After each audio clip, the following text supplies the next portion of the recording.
ఇక Chandrababu Naidu CM team leader ఎవరికి doubt లేదు, అది కన్ఫర్మ్. ఇక వదిలేసేయండి. ఇక నెక్స్ట్ ఈసారి ఒకవేళ టీడీపీ ఓడిపోయింటే ఇక చంద్రబాబు రాజకీయ జీవితం అయిపోయింది అన్నటువంటి కూడా చాలా మంది చెప్పినటువంటి నేపథ్యంలో అఖండ విజయం. మరి అంటే వయసు అయితే మీద పడ్డది, బహుశా ఆయన రాజకీయ చరిత్రలోనే ఇదో అద్భుతం. తనే చెప్తున్నాడు ప్రెస్ మీట్లలో కూడా, అసలు మేము కూడా ఊహించినటువంటి రిజల్ట్ ఇచ్చిండ్రు ఏపీ ప్రజలు అన్నటువంటి మాట. సో మరి leader, boss, tiger Chandrababu Naidu అని చెప్పాలా. ఇక టైగర్, చిన్న టైగర్ పవన్ కళ్యాణ్. అంటే ఈ మొత్తం ఘన విజయానికి సూత్రధారి, పాత్రధారి, అన్ని దారులు పవన్ కళ్యాణ్ అన్నటువంటిది కూడా అందరూ ఒప్పుకోవాల్సినటువంటి నిజం. ఎక్కడ నెగ్గాలో కాదు, ఎక్కడ తగ్గాలో తెలిసిన వాడు నా తమ్ముడని చిరంజీవే ఓట్ చేస్తూ ట్వీట్ చేసినటువంటి మాట ఉంది. ప్రపంచం కూడా అంతా పవన్ కళ్యాణే ఈ ఏపీ విజయం వెనక మెయిన్ కారణం చంద్రబాబు ఇంకెవరో కాదు, మోడీయో కాదు, పవన్ కళ్యాణ్ అనే చెప్తున్నారు మెయిన్ గా.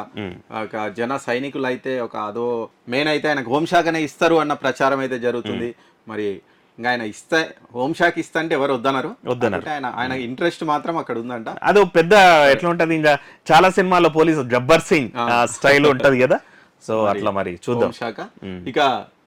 ఇక నెక్స్ట్ ఇక లోకేష్ ఫ్యూచర్ టీడీపీకి ఆశాకిరణం, భవిష్యత్తు ఆశాకిరణం, ఏపీకి ఆశాకిరణం, భవిష్యత్తు ఏమంటారు ఇంకా అన్ని జ్యోతులు అన్ని కూడా అన్ని. ఇక ఆయనకు మున్సిపల్ ఐటీ శాఖ గతంలో కూడా ఆయన అదే చేసిండు. సో ఇక మరొకసారి ఆయన నిరూపించుకోనికే ఇక ఐటీ ఇండస్ట్రీ కాస్త ఏపీలో కాస్త వీక్ అయింది కదా, దాన్ని మళ్ళీ తీసుకురావడం కానీ, ఇక మున్సిపల్ పట్టణాలు అభివృద్ధి కానీ.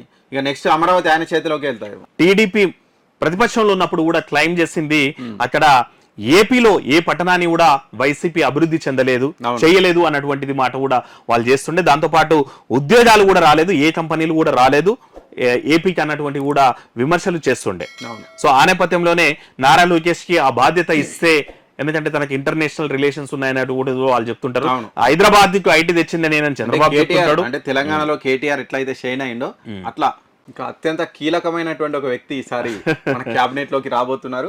ఆయన ఎవరో కాదు, అందరికి బాలయ్య అంటేనే బాలయ్య బాబు. సో ఆయన నందమూరి బాలకృష్ణ ఈసారి మంత్రిగా ప్రమాణ స్వీకారం చేయబోతున్నారు అనే ఒక వార్త అయితే బాలయ్య అభిమానులను ఫుల్ ఖుషి చేస్తున్నది.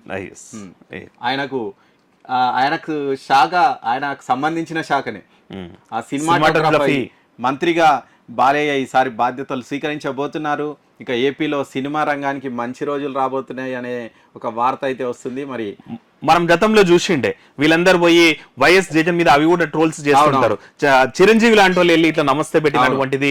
సో వీళ్ళంతా నిలబడ్డప్పుడు తను కూర్చున్నారు అన్నటువంటిది, సినిమా ఇండస్ట్రీని పట్టించుకోలేదు అన్నటువంటిది జగన్ మీద చేసినటువంటి ఆరోపణలు. ఆ నేపథ్యంలోనే బాలకృష్ణ అదే ఇండస్ట్రీకి సంబంధించినటువంటి ఇక చంద్రబాబుకు బావమరిది అయినటువంటిది, ఎందుకంటే వాళ్ళ ఇంకా కుటుంబ నేపథ్యమే ఒకటే అన్నమాట. అట్లాంటి పరిస్థితుల్లో బాలయ్య బాబుకు సినిమా ఇండస్ట్రీ సంబంధించినటువంటి బాలయ్య బాబుకే ఆ సినిమాటోగ్రఫీ ఇస్తే అక్కడ సినిమా ఇండస్ట్రీ కూడా డెవలప్ అవుతుంది. విశాఖ లాంటి ఏరియాస్ లో కూడా స్టూడియోస్ కూడా, అంటే ఒక పెద్ద ఫిల్మ్ సిటీ విశాఖలో కూడా ఒక ఫిల్మ్ సిటీ చేసి ఇక్కడ రామోజీ ఫిల్మ్ సిటీకి దీటుగా అక్కడ కూడా సినీ ఇండస్ట్రీని డెవలప్ చేయాలన్న ఒక కాన్సెప్ట్ అయితే ఏపీలో ఉంది. ఈ నేపథ్యంలో మరి బాలయ్య బాబు మరి అవి ఎలా చేస్తాడనేది చూడాలి. ఇంకా మోదీ అయితే 9వ తారీఖు నాడు ప్రధాని పీఠం మీద ప్రమాణ స్వీకారం చేయనున్నాడు. ఆ తర్వాత దాని తర్వాతనే చంద్రబాబు కూడా ఢిల్లీకి వెళ్ళిండు. అక్కడ డిస్కషన్ జరిగిపోయినాయి, ఎన్డీఏ కూటమి డిస్కషన్ జరిగిపోయినాయి. వాళ్ళు మళ్ళోసారి 7వ తారీఖు నాడు అయితే డిస్కషన్ జరగబోతున్నాయి. 9 తర్వాతనే ఏపీలో కూడా పదవి ప్రమాణ స్వీకారం చేయనున్నాడు చంద్రబాబు. దానికి పీఎం కూడా వస్తాడంట.